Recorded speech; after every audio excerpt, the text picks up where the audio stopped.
전기회사에 투자했다고 믿었는데 어느 순간부터 전기가 아니라 규칙에 투자하고 계신 것처럼 느껴지실 때가 있습니다. 더 불편한 지점은 그 사실을 깨닫는 순간부터 같은 차트가 전혀 다른 뜻으로 읽힌다는 점입니다. 마감 이후 TLN의 종가는 대략 350달러였습니다. 전일 대비 대략 1% 하락한 조용한 숫자였고 프리마켓도 거의 같은 수준이었습니다. 이런 고요함이 오히려 불안합니다. 시장이 아직 결론을 내리지 못한 채 핵심 불확실성을 가격 속에 숨겨둔 것처럼 보이기 때문입니다. 아, 이 종목은 지난 52주 동안 대략 160달러에서 대략 450달러까지 크게 움직였습니다. 기대가 과열되면 위로 치솟고 두려움이 번지면 아래로 무너졌습니다. 지금 가격은 그 사이 중간보다 조금 위에 서 있습니다. 스토리는 살아있지만 확신은 아직 완성되지 않은 자리입니다. TLN은 미국 기업이고 나스닥에 상장된 독립 전력 생산자입니다. 독립 전력 생산자는 공기업처럼 정해진 요금으로 전기를 공급하는 회사가 아니라 발전소를 운영하며 도매 전력 시장에서 전기를 팔아 돈을 버는 민간 기업입니다. 도매 전력 시장은 전기가 필요한 순간마다 수요와 공급이 맞물리며 가격이 정해지는 시장입니다. 전기는 저장이 매우 어렵습니다. 만들어지는 순간 소비되어야 하니 수요와 공급이 조금만 어긋나도 가격이 출렁입니다. 그래서 전력회사의 수익은 발전소만으로 결정되지 않습니다. 보통 세 갈래입니다. 첫째는 전기 자체를 파는 매출입니다. 둘째는 용량 수익입니다. 필요할 때 전기를 공급할 준비가 되어 있다는 능력에 대해 받는 돈입니다. 셋째는 보조 서비스 수익입니다. 전력망의 안정성을 지키기 위한 예비력이나 주파수 조정 같은 역할을 제공하고 받는 돈입니다. TLN은 이런 구조에서 현금 흐름을 만듭니다. 이 회사가 인공지능 이야기의 한복판에 서게 된 이유는 데이터 센터입니다. 인공지능 연산을 하는 데이터 센터는 전기를 엄청나게 먹고 그 수요는 오래 이어집니다. 데이터 센터 운영자는 전기를 싸고 안정적으로 오래 공급받고 싶어 하고 발전사는 큰 고객과 장기 계약을 맺어 현금 흐름을 안정화하고 싶어 합니다. 여기까지는 상식입니다. 하지만 전력 산업의 진짜 전장은 그 전기를 어떤 방식으로 공급하느냐에서 시작합니다. 전력망을 거치면 혼잡이 생기고 비용이 발생합니다. 전력망은 공공 인프라이기 때문에 비용 배분이 공정성 문제로 이어집니다. 그래서 전력 산업은 민간 계약만으로 끝나지 않고 규칙과 규제기관의 판단이 큰 힘을 갖습니다. 이 규칙이 TLN 미스터리의 중심입니다. 사건의 시작은 2024년 11월 1일입니다. 연방에너지규제위원회는 TLN과 관련된 인터커넥션 서비스 계약 개정안을 받아들이지 않았습니다. 이 사안은 펜실베이니아의 서스케헤나 원전과 인근의 아마존 웹서비스 데이터 센터 전력 공급 구조와 연결되어 시장에서 크게 거론되어 왔습니다. 인터커넥션 서비스 계약은 대형 수요처나 발전 자산이 전력망에 연결될 때 연결 조건을 정하는 계약입니다. 얼마나 전기를 쓰는지, 개통 안정성에 어떤 영향을 주는지, 혼잡이 생기면 비용은 누가 부담하는지 같은 핵심이 담깁니다. 일반적으로는 전력망 운영자가 기술 검토를 하고 표준 절차대로 조건을 정리한 뒤 이해관계자가 의견을 거쳐 승인으로 이어지는 흐름이 보통입니다. 그런데 규제기관이 개정안을 거절했다는 건 이례적입니다. 단순한 서류 문제를 넘어 구조 자체가 시장 전체에 미칠 영향이 크다고 판단했을 가능성이 높다는 뜻입니다. 왜 발전소 옆 데이터 센터가 논쟁이 되었을까요? 겉으로는 가까우니 효율적입니다. 전력망을 덜 쓰는 것처럼 보입니다. 하지만 전력망은 모두가 함께 쓰는 공공 인프라입니다. 누군가가 전력망의 백업과 안정성 혜택은 누리면서 비용은 충분히 내지 않는 구조가 되면 그 비용은 다른 이용자에게 나뉘어 전가될 수 있습니다. 규제기관이 민감해지는 지점이 바로 여기입니다. 효율보다 공정성, 비용 전가 가능성, 개통 안정성을 먼저 보기 때문입니다. 투자자에게 이게 중요한 이유는 단순합니다. TLN이 꿈꾸는 성장, 즉 데이터 센터 수요를 장기 현금 흐름으로 바꾸는 계획이 연결 방식 하나로 제한될 수 있기 때문입니다. 계약이 있어도 구조가 허용되지 않으면 매출은 확정된 돈이 아니라 조건부 가능성이 됩니다. 그래서 이 사건은 펀더멘털과 직결됩니다. 그리고 2025년 1월 28일 TLN은 그 규제 결정에 대해 연방 항소법원에 제소합니다. 일반적으로 기업이 규제기관과 충돌하면은 먼저 조정과 수정으로 해결하려고 합니다. 보완 자료를 내고 조건을 바꾸고 이해관계자와 협상해 사업이 멈추지 않게 하는 것이 보통입니다. 그런데 곧바로 사법 경로로 간 건 이례적입니다. 이 이례성이 암시하는 바를 가설로 세워보면 이렇습니다. 회사가 보기에는 경제성의 핵심이라 작은 수정으로 해결이 어렵다고 판단했을 수 있습니다. 혹은 법리적으로 자신이 유리하다고 보고 원칙을 바로잡으려 했을 수 있습니다.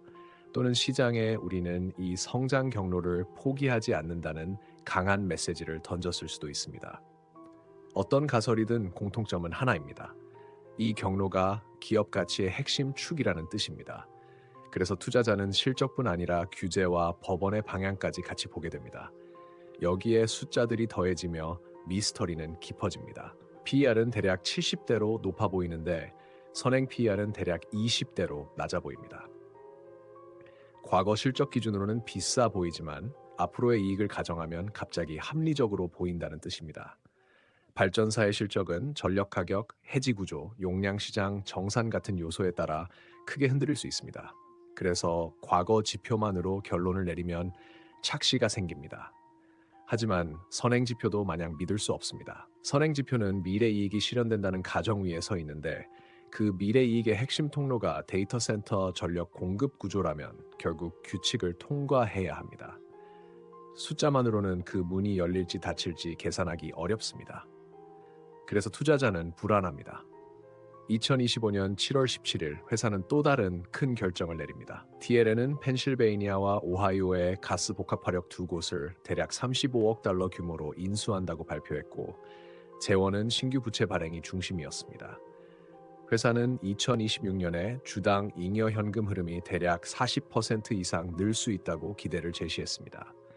잉여 현금 흐름은 사업을 운영하고도 남는 현금입니다.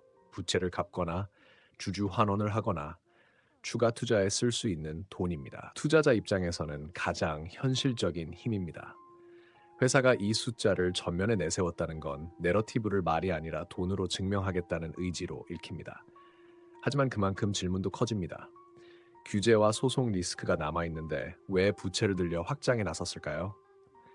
낙관적 가설은 회사가 데이터 센터 전력 수요가 강하고 지속적이며 어떤 규칙 변화가 있어도 큰 흐름은 자신들에게 유리하다고 본다는 겁니다. 또 다른 가설은 규제 이슈가 일부 경로를 막더라도 전력 수급 긴장 자체가 발전 자산 가치에 긍정적이라고 판단했을 수 있다는 겁니다. 혹은 시장이 관심을 주는 지금 자산을 선점해 규모를 키우면 나중에 규칙이 정리될 때 더 강한 위치를 차지할 수 있다고 본 것일 수도 있습니다.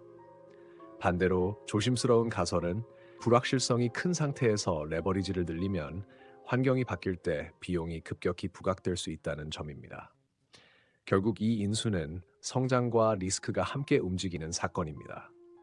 그래서 투자자는 TLN을 단순한 전기회사가 아니라 전력 인프라 플랫폼으로 변신하려는 기업으로 보게 됩니다. 문제는 그 플랫폼이 규칙의 문턱을 넘느냐입니다. 2025년 10월의 흐름은 배경을 더 현실적으로 만듭니다.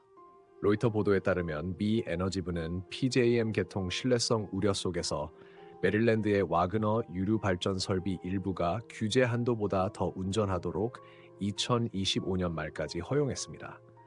일반적으로 환경 규제나 운전 제한은 쉽게 풀리지 않습니다. 그런데 정전 위험 같은 개통 신뢰성 문제가 커지면 정부는 예외를 허용하기도 합니다. 이 일회성은 전력 수요가 구조적으로 커지고 개통이 그 수요를 따라가기 어려워질 수 있다는 불안이 커졌다는 뜻입니다. 투자자에게는 양날입니다. 개통 긴장은 발전 자산 가치에 우호적일 수 있지만 정책 개입이 잦아지면 가격이 행정 판단에 흔들릴 수 있습니다. 같은 달 2025년 10월 20일 TLN은 장주기 저장장치 협력 소식을 내놓습니다. 저장장치는 전기를 모아두었다가 필요할 때 쓰는 장치입니다. 전력은 저장이 어렵지만 저장장치가 늘면 피크 시간대에 가격 기회를 잡을 수 있고 개통 안정성에도 도움이 됩니다. 장주기는 오랜 시간 방전이 가능하다는 뜻으로 이해하면 됩니다. 이 협력은 TLN이 발전소만 늘리는 게 아니라 개통 제약을 줄이고 수익 통로를 넓히려는 시도로 보입니다. 다만 구조가 복잡해질수록 이해관계자와 규칙이 늘고 변수도 많아집니다. 투자자는 좋은 방향 같지만 확인할 게 너무 많다는 감정을 동시에 느낍니다. 이게 미스터리의 본질입니다. 결론은 이렇습니다. TLN의 가격을 움직여온 내러티브는 인공지능 데이터 센터 전력 수요라는 거대한 흐름입니다. 회사는 원전과 가스 자산, 저장 장치까지 묶어 그 수요를 장기 현금 흐름으로 바꾸려 합니다. 하지만 2024년 11월 1일의 규제 거절과 2025년 1월 28일의 제소가 보여주듯 그 현금화 경로의 일부는 규칙과 법정 판단에 걸려 있습니다. 그래서 가격은 대략 $350 부근에선 유지하되 결론은 보류라는 메시지를 보냅니다. 지난 52주 고점이 대략 $450, 저점이 대략 $160였다는 사실은 시장이 이미 과열과 공포를 한 번씩 경험했음을 말합니다. 지금은 다음 결론이 어디로 나오는지 기다리는 국면입니다. 전망은 두 갈래입니다. 규칙이 이 회사의 구조를 받아들이거나 회사가 시장 전체가 납득할 형태로 구조를 재설계해 대형 수요를 안정적으로 흡수하면 내러티브는 다시 강해질 수 있습니다. 그 경우 $400대 재진입과 $450대 재시험이 자연스러운 시나리오입니다. 반대로 규칙이 불리하게 굳어지고 소송이 길어지며 부채 기반 확장이 비용으로 부각되면 내러티브 프리미엄이 약해질 수 있습니다. 그 경우 $300 아래를 다시 시험하려 할 가능성이 있습니다. 단기 전략은 변동성을 전제로 합니다. 대략 $350 부근에서 무리하게 추격하기보다 $340 안팎의 눌림에서 분할 접근이 합리적이고 $320 안팎이 무너지면 단기 가정이 깨졌다고 보고 리스크를 줄이는 원칙이 필요합니다. 단기 목표는 $380에서 $400 구간이 현실적입니다. 중기는 $300 안팎을 핵심 지지 후보로 두고 불확실성이 완화되는 신호가 보일 때 $400 재돌파를 노리는 접근이 유기적입니다. 장기는 가격보다 내러티브 검증이 먼저입니다.